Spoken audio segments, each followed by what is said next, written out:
Sejam muito bem-vindos a mais um episódio, o episódio número 53 do Política que Interessa, onde vamos fazer uma retrospectiva aos debates que acabaram esta semana com o confronto entre os partidos sem assento parlamentar. Falaremos também do Papa, da eleição do novo Pontífice e que implicações políticas é que isto poderá ter. Fechamos também com uma sondagem da SIC e do Expresso para as eleições da próxima semana. Venham comigo. Portugal está novamente a passar pela situação chata de ir a eleições. Chata porque estamos a ir de ano em ano e eleição em eleição nada muda. Bem sabemos, e já aqui falámos, os motivos desta mesma dissolução e é algo que nem vale a pena voltar a falar. Mas esta dissolução prometia ser uma oportunidade para conseguir repensar o futuro político e o rumo do nosso país. A verdade é que rapidamente se tornou mais do mesmo. Os debates passaram e o que é que ficou? Muito pouco, ou até mesmo nada. Foram constantes noites de ataques ensaiados, frases feitas, interrupções estratégicas e chavões vazios. Quase não houve ideias, quase não houve propostas com substância efetiva. O que devia ser assim um confronto saudável de visões para o futuro tornou-se em apenas num ringue de pancada ideológica onde o que conta é marcar ponto fácil e não propor soluções reais para o nosso país. Esta campanha, tal como muitas outras antes, parece apenas centrada numa lógica de captura imediata do voto. O que é que podemos dizer agora para não perder eleitorado, em vez de dizer que país é que queremos construir daqui a 10 anos? É a chamada política de imediato do cálculo da aparência. Não há nenhum tipo de reforma estrutural. Não há visão de longo prazo. Há sim medo, medo de perder votos, medo de desagradar, essencialmente medo de mudar e, perante isto, eu olho à minha volta e vejo que muitas pessoas também já não conseguem acreditar nestes políticos. E, sinceramente, eu também muito pouco. Sinto que, desta vez, os portugueses estão a desligar-se ainda mais da política e talvez até estejam certos. Porque que incentivo é que têm para acreditar nisto? Se quem lá está dentro parece mais empenhado em manter o lugar, o poder, do que em dar um próprio sentido ao cargo. Os partidos falam muito de confiança, de credibilidade e de responsabilidade. Mas os atos não têm de todo acompanhado este tipo de palavras. E isso nota-se. Nota-se na rua, nas conversas de café, seja nos grupos de WhatsApp de família, onde já nem se fala em política, porque é tudo igual. Onde se nota também é nas sondagens, onde há mais indecisos do que pessoas convictas. Nota-se, obviamente, na abstenção, que vai continuar a ser gigante e vai continuar a ser ignorada como se fosse apenas um pormenor técnico em vez de um grito de protesto bastante silencioso. É preciso dizer com todas as letras: os políticos estão a falhar na missão de representar o nosso país. Não é só uma crise de liderança, é sim uma crise de imaginação, ambição e de coragem. Ninguém quer tocar nos temas difíceis. Na justiça, na habitação, na saúde, na forma como o Estado funciona. É sempre tudo muito tímido, muito superficial. E o país assim envelhece, os jovens saem, a função pública obviamente paralisa, os serviços vão se degradando e os partidos fazem campanha como se estivéssemos nos anos 90, como simplesmente tudo fosse uma questão de esquerda contra a direita, o PS contra o PSD, quando na verdade devíamos estar assim a falar de como salvar um país que se aproxima de contornos bastante perigosos. E é por isso que ninguém acredita. Não é, por, não é apenas porque os portugueses sejam desinteressados na política, não queiram saber, é mesmo porque se sentem desrespeitados. Por isso, neste episódio não vos trago promessas, nem nenhum tipo de otimismo fácil, porque até lá resta-nos fazer o que podemos fazer, que é informar, tentar discutir e não desistir completamente desta nossa política. Porque desistir disto, da política portuguesa, é deixar que ela seja feita sem nós e nunca podemos permitir isso em democracia. Vamos ao episódio. A eleição do cardeal norte-americano Robert Francis Prevost como novo Papa sob o nome de Leão XIV vai muito além de um simples momento religioso. É, antes de tudo, um acontecimento com grande peso político e simbólico num mundo marcado por tensões geopolíticas, desigualdades sociais e desafios ambientais.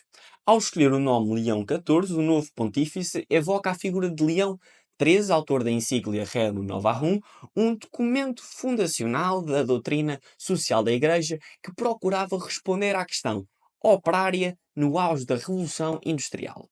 Sendo assim, esta escolha pode sugerir uma intenção clara de manter e aprofundar a atenção a questões sociais, económicas e laborais, temas que situam no centro de muitos dos debates políticos contemporâneos e que nós já aqui falámos. A nacionalidade norte-americana de Leão XIV também não é apenas um detalhe insignificante. Os Estados Unidos continuam a exercer, como todos sabemos, e apesar da eleição de Donald Trump, uma influência determinante nos equilíbrios internacionais. Um Papa norte-americano é, portanto, um ator com conhecimento e potencial diálogo junto de as principais potências mundiais, podendo até funcionar como um interlocutor privilegiado em temas como a reconciliação global, todo o tipo de conflito armado e até mesmo os fluxos imigratórios. Além disso, a sua formação em Direito Canónico e o seu percurso na Ordem de Santo Agostinho indicam também uma propensão para a estabilidade institucional dentro da Igreja, o que poderá ter efeitos na sua relação com o poder político em vários tipos de contextos. O seu perfil aponta para uma liderança que não alimenta os extremos ideológicos, seja de esquerda ou à direita, mas que poderá também exercer influência através de uma diplomacia serena e de compromissos sociais progressistas. No momento em que a Santa Sé continua a ser um óbvio ator com estatuto internacional, com óbvia presença na ONU, na papel de mediação de conflitos e impacto junto, obviamente, de milhões de fiéis e decisores políticos, a eleição deste novo Papa representa uma reafirmação do papel político da Igreja Católica. Já no sentido partidário, mas sem força, com força moral, diplomática e cultural, que pode moldar as agendas e influenciar políticas públicas em áreas como justiça social, migração, ambiente e paz internacional. Com base na mais recente sondagem Expresso-SIC, podemos traçar um retrato complexo da conjuntura política portuguesa a uma semana das eleições legislativas de 18 de maio.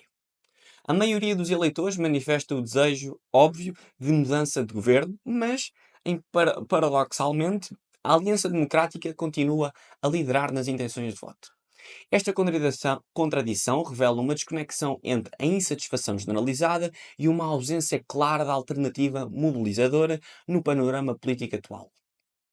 Apesar de 50% dos inquiridos considerarem que o Executivo deve ser substituído, 51% avaliam negativamente o trabalho da coligação PSD-CDS, mas a AD mantém-se à frente com 32% das intenções de voto. O PS, de Pedro Nuno Santos, desce para os 27%, sem conseguir capitalizar o desgaste deste mesmo governo. Já o Chega, com 19%, também registra perdas ligeiras e este cenário de estabilidade nas lideranças, apesar de insatisfação crescente, mostra claramente um eleitorado indeciso e fragmentado, com 12% a afirmar ainda não saber em quem votar. O crescimento marginal de partidos como a Iniciativa Liberal, de 2 para 4%, e CDU, igualmente de 2 para 4%, não altera substancialmente a configuração das maiorias possíveis, o que limita, obviamente, a formação de uma solução que seja estável. A hipótese de uma maioria à direita esbarra na recusa da AD em negociar, como já antes sabíamos, com o Chega, enquanto à esquerda a soma de PS, Bloco, CDU, Livre e PAN não conseguem alcançar uma maioria clara. A política portuguesa vive assim um impasse. A vontade de mudança parece ser evidente, mas não se traduz numa viragem clara nas intenções de voto. A AD lidera, mas sem força suficiente para conseguir garantir estabilidade imediata. O PS não descola, os pequenos partidos crescem ligeiramente, mas não conseguem alavancar maiorias. Tudo isto compõe um barbicacho que o Presidente da República, Marcelo Rebelo de Sousa, terá obviamente de tentar desenredar entre a exigência de uma maioria sólida e a realidade de um Parlamento bastante dividido. Este cenário sublinha a importância da participação informada na política. A instabilidade e a fragmentação atuais não são apenas produto, obviamente, das lideranças ou dos partidos, mas refletem também um eleitorado dividido, descrente e, por vezes, pouco consciente do impacto que poderá ter o seu voto. A política não é todo um espetáculo distante, é o reflexo direto das nossas escolhas coletivas. Faltando assim uma semana para o voto, cabe aos cidadãos informarem-se, refletirem e decidirem com todo o tipo de responsabilidade. É no voto consciente que reside o primeiro passo para a mudança que tantos desejam. Chegamos assim ao fim de mais um episódio do Política que Interessa. Está disponível, como sempre, em vídeo no meu YouTube e em podcast nas plataformas de podcast.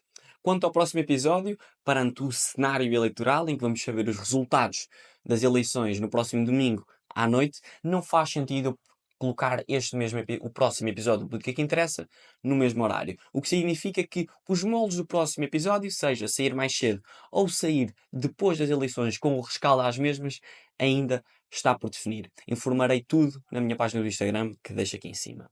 Obrigado por estarem desse lado. Na próxima semana voltamos a encontrar. Até lá.